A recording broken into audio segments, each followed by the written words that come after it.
Assalamualaikum warahmatullahi wabarakatuh. Sahabat Gria Kisah, ini adalah episode pertama dari serial kisah Api di Bukit Menoreh karya S.H. Mintarja. Selamat menikmati.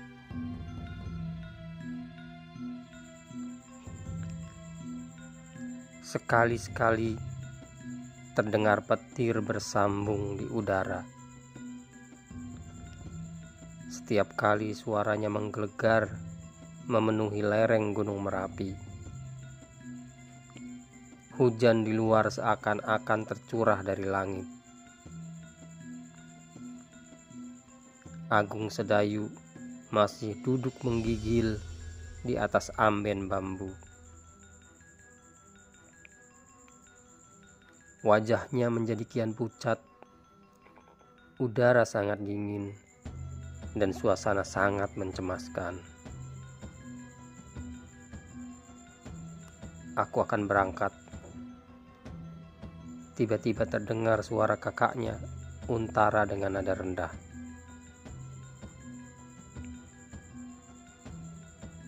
Agung Sedayu mengangkat wajahnya yang pucat. Dengan suara gemetar ia berkata, Jangan Kakang. Jangan Kakang berangkat sekarang.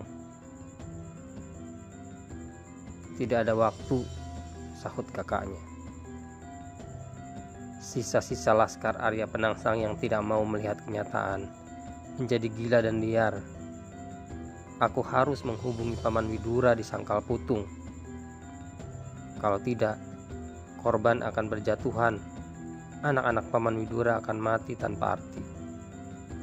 Serangan itu akan datang demikian tiba-tiba. Tidakkah ada orang lain yang dapat menyampaikan berita itu, Kakang?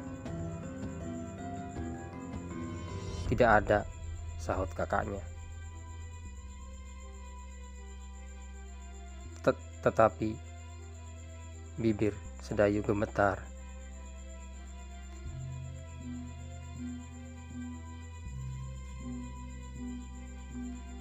Aku harus pergi. Untara segera bangkit, tetapi tangan adiknya cepat-cepat menggapai kainnya. Jangan, adiknya berteriak. Aku takut.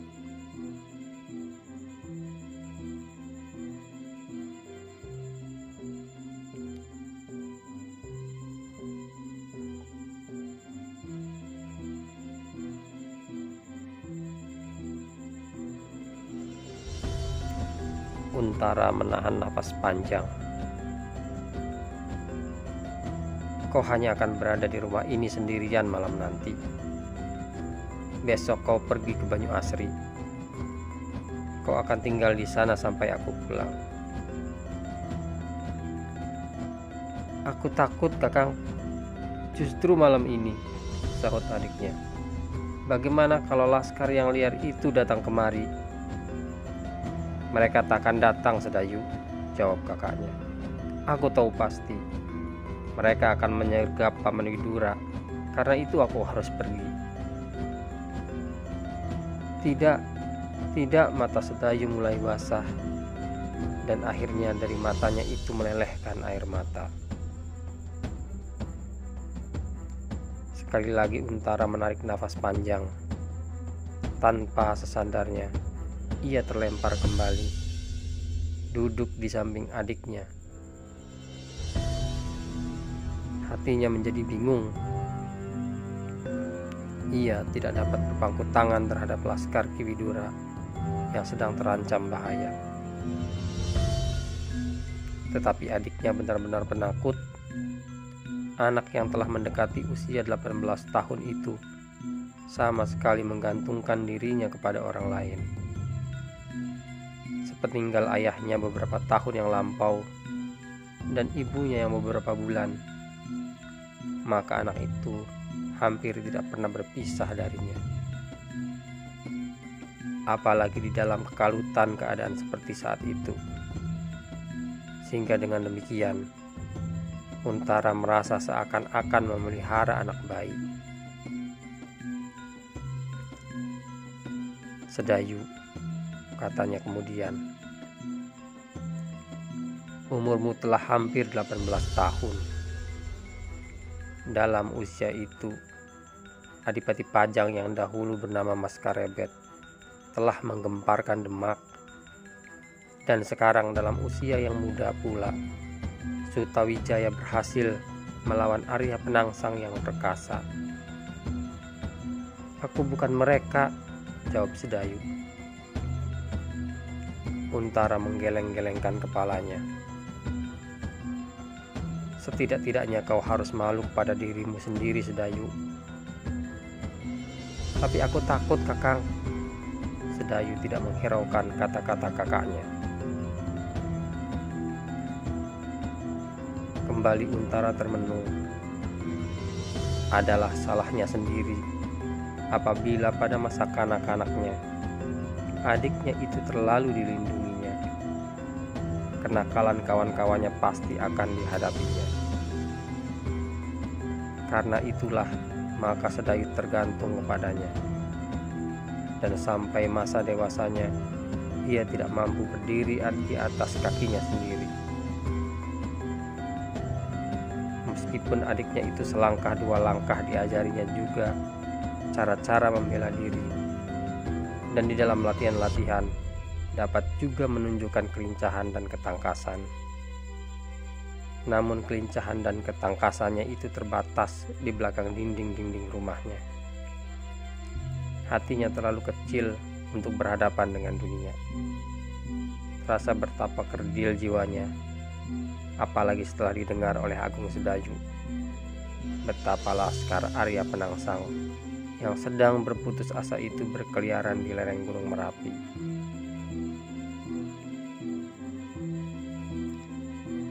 Untara kini benar-benar kebingungan. Ia menjadi gelisah, sedang waktu merambat terus ke pusat malam, dan hujan masih saja memukul di atap-atap rumah dan dedaunan. Tiba-tiba Untara mengangkat wajahnya. Gumamnya, "Bagaimana kalau kau ikut, Sedayu?" Namun terasa hatinya sendiri beragu. Kalau ada bahaya di perjalanan dan adiknya itu kena cedera, maka seluruh sanak keluarganya, terutama paman dan bibinya di Banyuasri, akan menyalahkannya. Agung Sedayu memandang wajah kakaknya yang suram. Ia tidak mengerti kenapa kakaknya pada malam yang gelap dan hujan yang lebat memaksa diri pergi ke Sangkal Putung. Ketika Sedayu sedang mencoba untuk berpikir, terdengar kakaknya berkata, "Bagaimana, Sedayu? Kau tinggal di rumah atau kau ikut serta?" "Kedua-duanya tidak menyenangkan, Kakang," jawab Agung Sedayu. "Kau harus memilih salah satu dari keduanya," jawab kakaknya, yang akhirnya tidak menemukan jalan lain, sebab yang melingkar-lingkar di dalam dadanya adalah laskar Paman Widura harus diselamatkan, dan itu adalah kewajibannya. Agung Sedayu menjadi bingung. Keduanya sama sekali tak menarik baginya. Tetapi ia tidak dapat merubah keputusan kakaknya untuk pergi ke Sangkal Putung. Karena itu, akhirnya ia memilih untuk ikut serta, meskipun dengan dada yang berdebar-debar. "Bagaimana kalau kita berjumpa dengan laskar itu di perjalanan, Kakang?" bertanya Agung Sedayu. "Kemungkinan yang sama dengan kedatangan mereka ke rumah ini, Sedayu," sahut kakaknya. Agung Sedayu tidak bertanya lagi. Ketika kakaknya berdiri dan meraih kerisnya dari glodok di samping pembaringannya, Agung Sedayu pun berdiri pula. Dibetulkannya letak pakaiannya dan kemudian diteguknya air serai dari mangkuk bambu dengan bibir yang gemetar. namun hatinya tidak mau tenang juga. "Bawa kerismu," perintah kakaknya. Agung Sedayu menjadi semakin gelisah. Tetapi dengan tangan yang menggigil, disisipkannya kerisnya di pinggang kiri. Diikutinya langkah kaki kakaknya melompati terudak pintu menuju ke kandang kuda di belakang rumah. Namun ketika mereka telah berada di atas punggung-punggung kuda, kembali Agung Sedayu berdesah. Apakah pekerjaan ini tidak dapat ditunda? Kakaknya menggeleng. Tidak.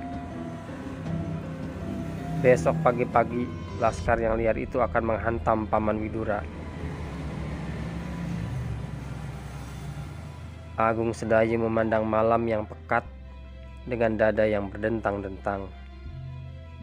Pakaiannya telah basah kuyup oleh hujan yang semakin deras. "Berdoalah," bisik kakaknya. "Tuhan bersama kita." Agung Sedayu mengangguk kecil. Tampaklah bibirnya bergerak-gerak. Disebutnya nama Allah Maha Pemurah dan Maha Pengasih. Kemudian bergeraklah kuda-kuda itu menyusup ke dalam kekelaman malam.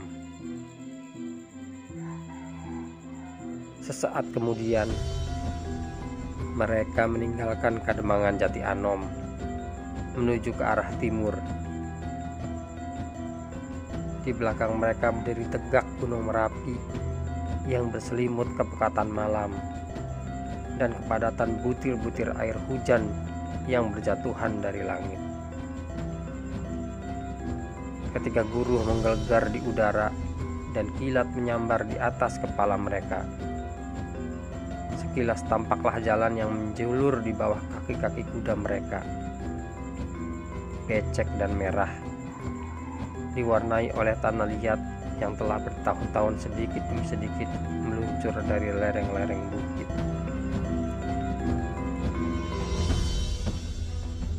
Untuk beberapa saat mereka berdiam diri, terpaku di atas punggung kuda masing-masing.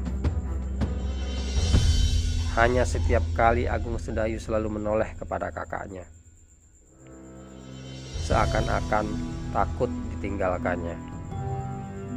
Tetapi kakaknya itu selalu menundukkan kepalanya. Sebenarnya lah ia sedang berpikir, apakah yang kira-kira akan terjadi di perjalanan, dan apakah yang akan terjadi besok apabila laskar yang liar itu benar-benar akan menyerang. Kedudukan pamannya Widura tidak begitu menguntungkan, dan jumlah orangnya pun tidak begitu banyak, sebab Sangkal Putung bukanlah daerah yang langsung menghadapi pertempuran.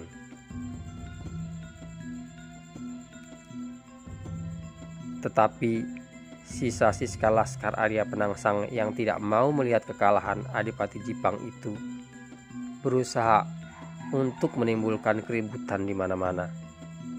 Mereka berkeliaran, bahkan melingkari Pajang, dan kemudian menyerang daerah-daerah yang jauh di belakang garis perang.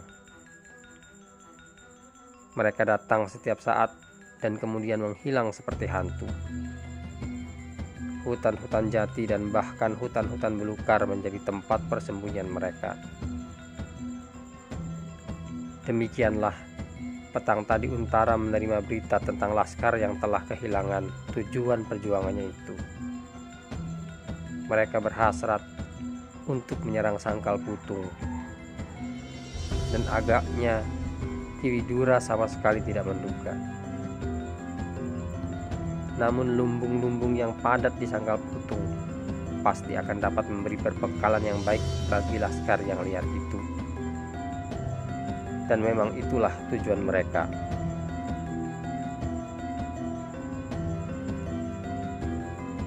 Angan-angan Untara terputus ketika mendengar adiknya berbisik, "Kakang, kau melihat bayangan di hadapan kita?" Untara mengerutkan keningnya. "Ya," jawabnya. Orang, berbisik Agung Sedayu. Untara menggeleng. Jangan mengada-ngada, Sedayu. Bukankah itu batang pohon jati yang roboh karena angin 3 hari yang lampau? Sedayu mempertajam pandangannya. Namun bayangan itu seperti seseorang yang bertubuh raksasa menghalang di pinggir jalan. Tiba-tiba bulu-bulunya meremang dan hatinya menjadi tegang. Ia merapatkan kudanya ke sisi kudanya kakaknya.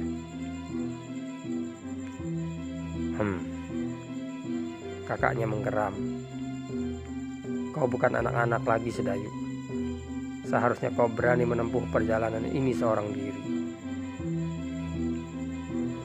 Sedayu diam saja, tetapi hatinya masih tegang.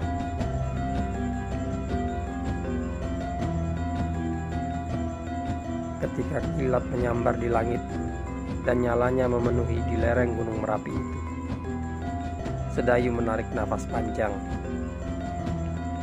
Bayangan itu benar-benar pokok pohon jati yang patah diputar angin. Tetapi baru saja Sedayu bernafas lega, tiba-tiba kembali dadanya berdebar-debar. Tidak jauh di hadapan mereka terbentang padang rumput, dan beberapa ratus langkah lagi tampak tegak sebatang pohon beringin raksasa, daerah yang biasa disebut Lemah Cengkar. Kita lewat jalan ini, terdengar suaranya lirih di antara gemerisik hujan. Kenapa? Tanya kakaknya. Agung Sedayu tidak menjawab, tetapi kakaknya sudah tahu jawabnya. Kau takut macan putih yang menjaga beringin itu? Agung Sedayu mengangguk. Tidak, kakaknya meneruskan. Kita tidak lewat Lemah Cengkar. Kita ambil jalan memintas. Kita belok ke kanan. Lewat jalan di pinggir hutan belukar, Sedayu menjadi semakin cemas. Ya, lewat Macanan, desak adiknya. Ya, Sedayu semakin gelisah. Bagaimana kalau kita tiba-tiba berjumpa dengan seekor harimau? Bukankah daerah Macanan itu terkenal dengan harimau belangnya? Harimau belang itu tidak seganas macan putih di Lemah Cengkar, Sedayu. Untara menakut-nakuti adiknya, meskipun ia sama sekali tidak takut terhadap macan putih maupun harimau belang.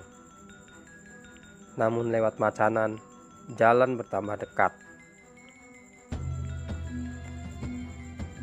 Agung Sedayu terbungkam, namun tubuhnya terasa menggigil. Menggigil karena hatinya yang kecut dan menggigil karena dingin. Tetapi kuda mereka berjalan terus, bahkan ketika Untara mempercepat lari kudanya. Sedayu pun segera melecut kudanya pulang. Ia tidak mau berjarak lebih tebal dari tubuh kudanya, dari kuda kakaknya.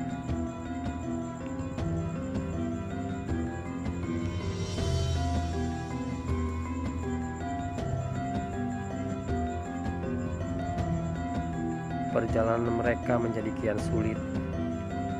Tanah yang liat di jalan-jalan sempit itu tampak merah kehitam-hitaman. Di hadapan mereka terbentang hutan belukar. Pandangan mata Untara yang tajam jauh mendahului kaki-kaki kudanya. Tetapi tiba-tiba Untara mengangkat alisnya.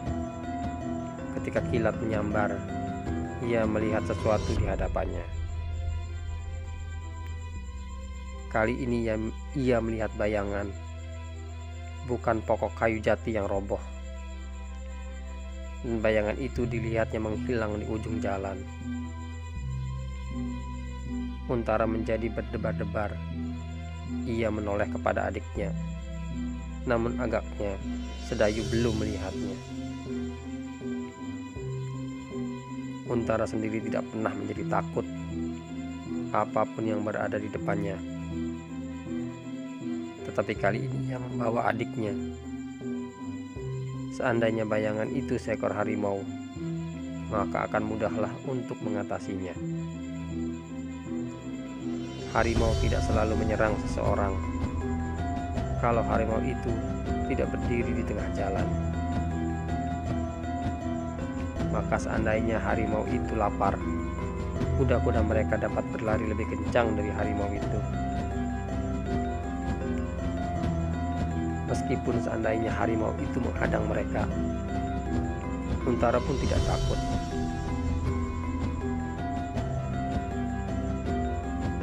Sebab telah 2 kali ia terpaksa berkelahi dengan harimau, dan harimau-harimau itu selalu berhasil dibunuhnya. Dibunuh dengan keris yang terselip di pinggangnya itu.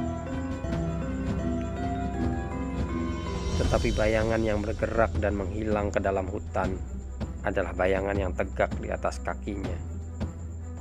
Ia melihat dengan ketajaman matanya, dan ia pasti bahwa bayangan itu adalah bayangan seseorang.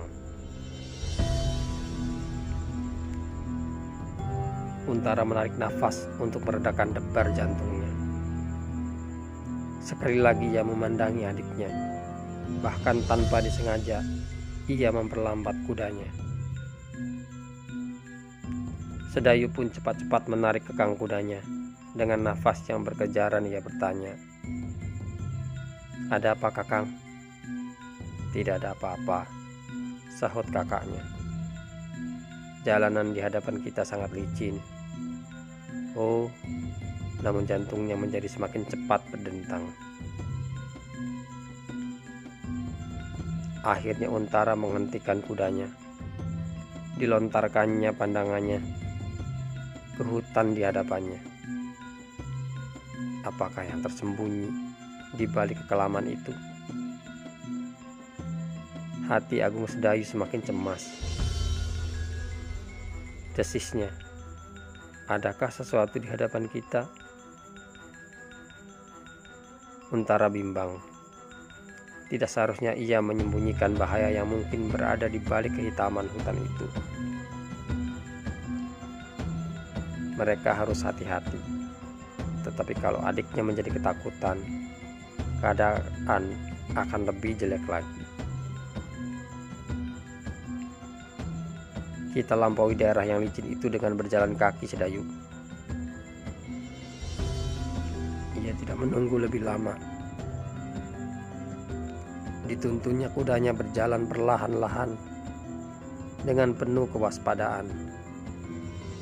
Ia tidak tahu siapakah yang berada di ujung hutan itu.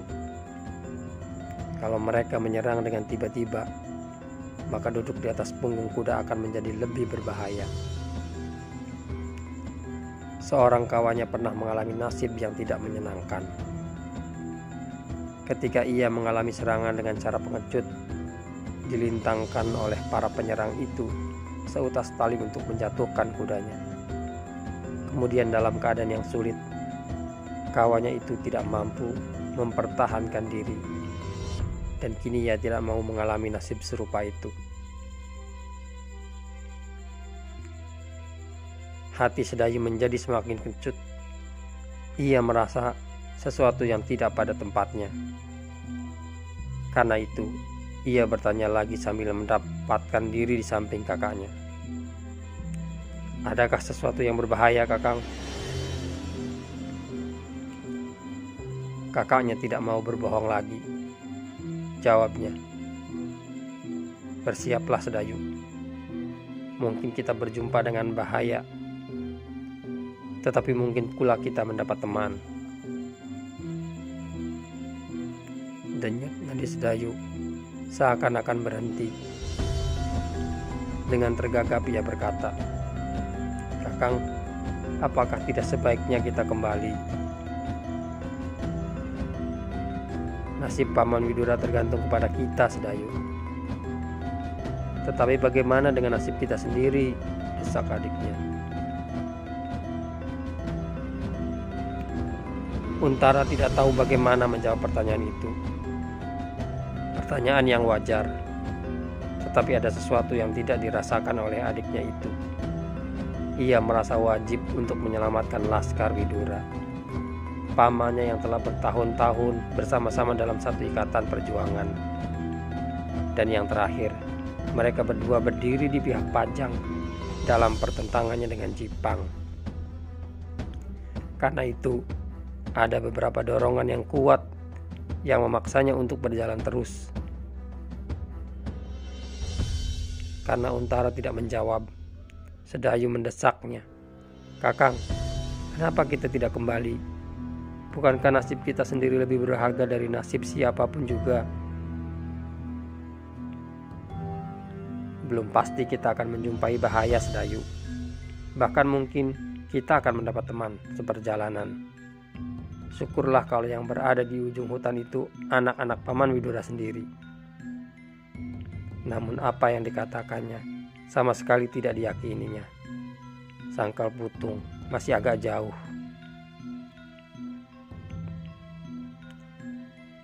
Adakah seseorang di ujung hutan itu? Sedayu semakin cemas.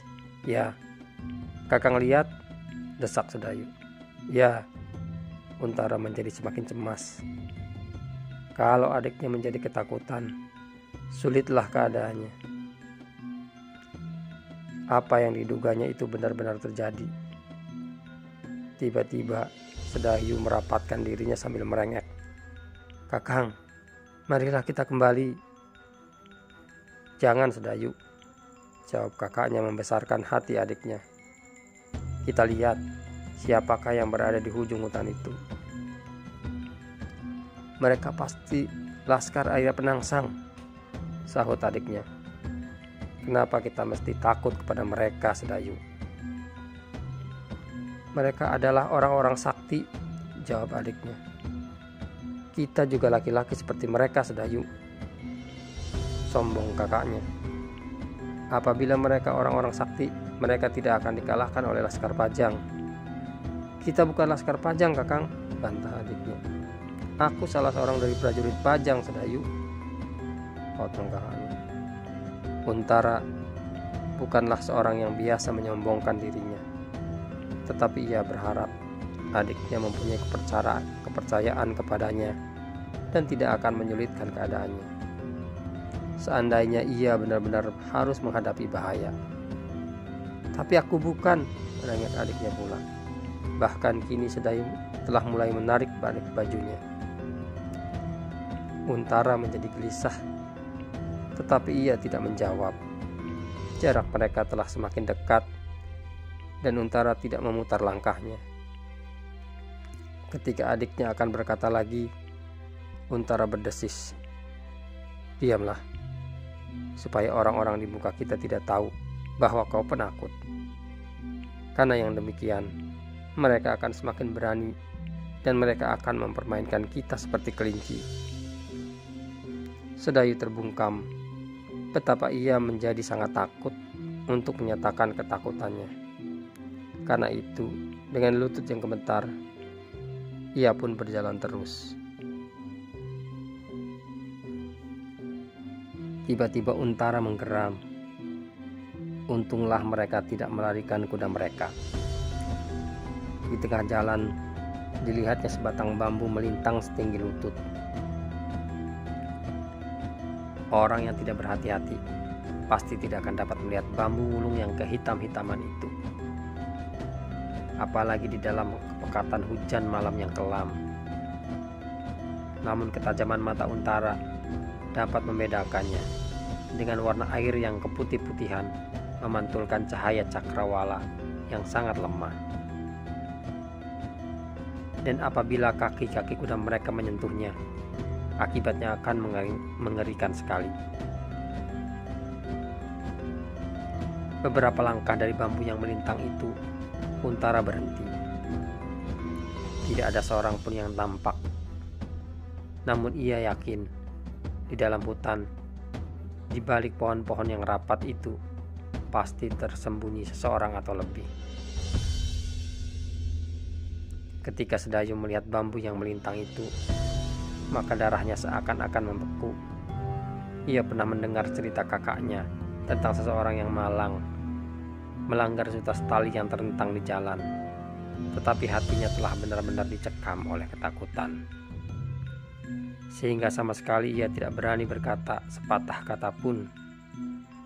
Bahkan terasa lututnya semakin gemetar dan seakan-akan ia telah tidak mampu lagi untuk berdiri tegak di atas kakinya.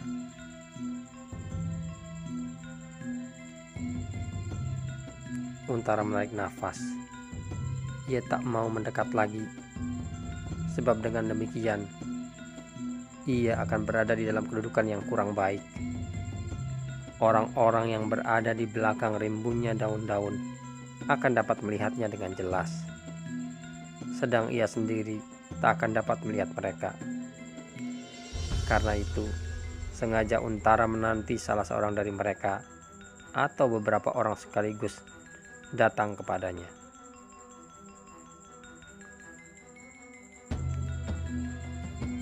Untuk sesaat, keadaan menjadi sunyi tegang. Nafas Sedayu terdengar berebut keluar masuk hidungnya. Ia tidak berani berkata apapun, namun tangannya erat berpegangan baju kakaknya. Perlahan-lahan, tangan Untara merabat tangan adiknya dan dicobanya untuk melepaskan pegangan itu. Sebab setiap saat ia perlu bergerak cepat. Tetapi Sedayu berpegangan semakin erat, bahkan sekali-kali menariknya. Untara menarik nafas. Tiba-tiba Sedayu terkejut ketika kakaknya berkata lantang, "Biarkan mereka, Sedayu. Kita tidak akan berbuat apa-apa. Namun kalau mereka mengganggu kita, kau baru boleh bertindak sesuka hatimu. Syukurlah kalau mereka sahabat-sahabat kita yang baik." Sedayu tidak tahu maksud kata-kata itu. Bahkan debar jantungnya seperti akan memecah dadanya. Ia ingin mengatakan sesuatu, namun mulutnya seperti telah tersumbat. Tetapi yang diharapkan Untara terjadilah. Orang-orang yang bersembunyi di balik pohon-pohon yang rimbun itu mendadak menjadi tidak sabar. Sehingga dengan demikian terdengar salah seorang di antara mereka berteriak, "Siapa kalian?" Nah, bagaimanakah kisah selanjutnya? Silahkan ikuti terus kisah Api di Bukit Menoreh pada episode berikutnya. Wassalamualaikum warahmatullahi wabarakatuh.